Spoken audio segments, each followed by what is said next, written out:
আসসালামু আলাইকুম, সবাইকে রাইস ক্রিয়েশন অ্যান্ড ব্লগসে স্বাগতম। সবাইকে ঈদ মোবারক। আজকে আপনাদের সাথে শেয়ার করব ফ্রাইড রাইস, যেটা আপনারা ঈদের দিন ট্রাই করতে পারেন। তাহলে চলুন শুরু করা যাক। এখানে ফ্রাইড রাইসটা রান্না করার জন্য এখানে আমি দিয়ে দিয়েছি পানি, সাথে দিয়েছি একটু আদা বাটা, রসুন বাটা, একটু তেল এবং লবণ। এখন পানিটা যখন ফুটে এসেছে তখন আমি চালগুলো সব দিয়ে দিচ্ছি। এখানে আমি 1.5 পট চাল নিয়েছি এবং 3 পট পানি দিয়েছি। 1.5 পট গোবিন্দভোগের পোলাও চাল নিয়েছি। প্রথমে ফ্রাইড রাইসের জন্য চিকেনটা রেডি করে নিচ্ছি। এখানে দিয়ে দিচ্ছি 1/2 চা চামচ গোলমরিচের গুঁড়া, দিয়ে দিচ্ছি এখানে 1/2 চা চামচ গরম মশলার গুঁড়া, দিয়ে দিচ্ছি এখানে 1/2 চা চামচ চিলি ফ্লেক্স, দিয়ে দিচ্ছি এখানে পিঙ্ক সল্ট দিয়ে আমি চিকেনটা ম্যারিনেট করে নিচ্ছি। চুলাতে আগে থেকে কড়াই বসিয়ে দিয়ে দিয়েছি। এখন এখানে দিয়ে দিচ্ছি আমি বাটার। এখন এখানে দিয়ে দিচ্ছি 1 টেবিল চামচ ঘি এবং বাটার একসাথে দিয়ে দিয়েছি। এখন দিয়ে দিচ্ছি চিকেনটা আগে ভেজে নিব।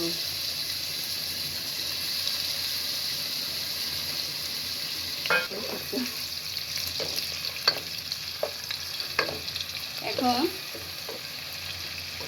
বাটার এবং ঘিয়ে মুরগিটা ভালোভাবে ভেজে নিচ্ছি।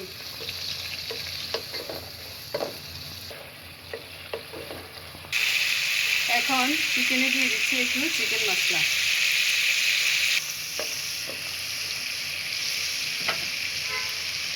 হাফ ভাজা হয়ে গেলে এখানে দিয়ে দিব 2টো ডিমটা আমি স্ক্র্যাম্বল করে নিব।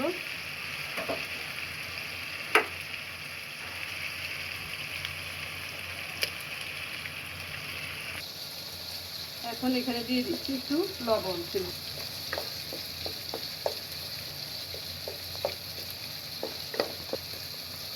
ডিমটা স্ক্র্যাম্বল করে নিচ্ছি, এটা হয়ে গিয়েছে। এখন আমি এখানে ভেজিটেবল মিশাবো। এখন এখানে দিয়ে দিচ্ছি গাজর কুচি, দিয়ে দিচ্ছি কিছু মটরশুঁটি। এখন এটা ভালোভাবে একটু ভেজে নিচ্ছি। এখন আমি এখানে আর একটু বাটা দিয়ে এখন দিয়ে দিচ্ছি কিছু রসুন কুচি। তবে এটা আমার ভুল হয়েছে, রসুন কুচিটা কিন্তু আগে দেওয়ার কথা ছিল, মনে ছিল না বিদায় এখন দিয়ে দিয়েছি। আপনারা এভাবে দিতে পারবেন, এতে স্বাদের কোনো হেরফের হবে না।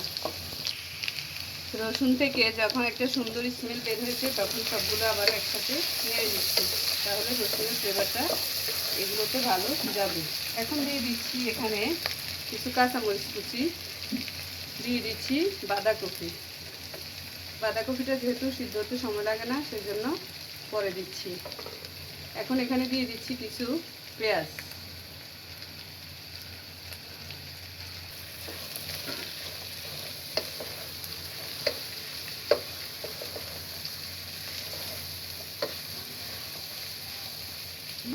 এখানে দিয়ে দিচ্ছি কিছু গোলমরিচের গুঁড়ো,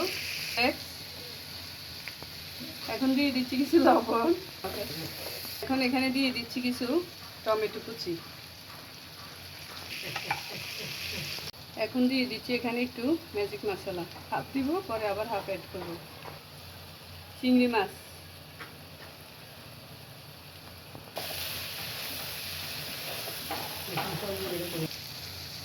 এখন দিয়ে দিচ্ছি একটু টমেটো সস,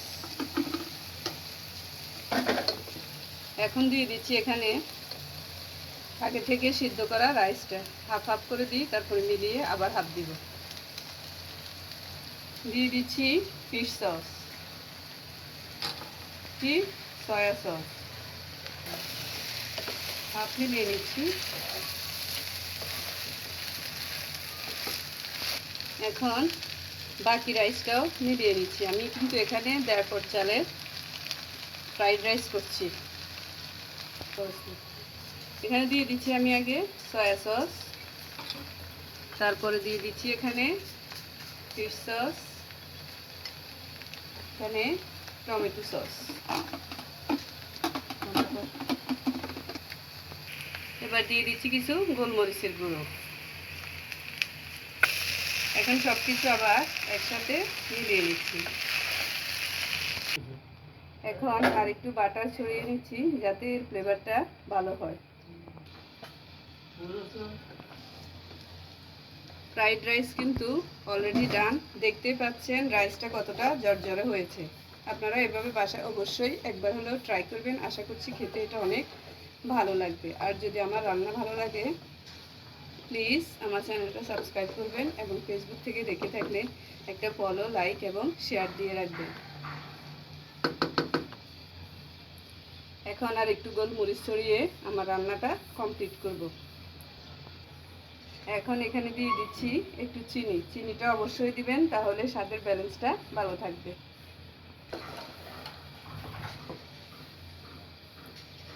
সবাই ভালো থাকবেন আর বাসায় একবার হলেও বানিয়ে খাবেন।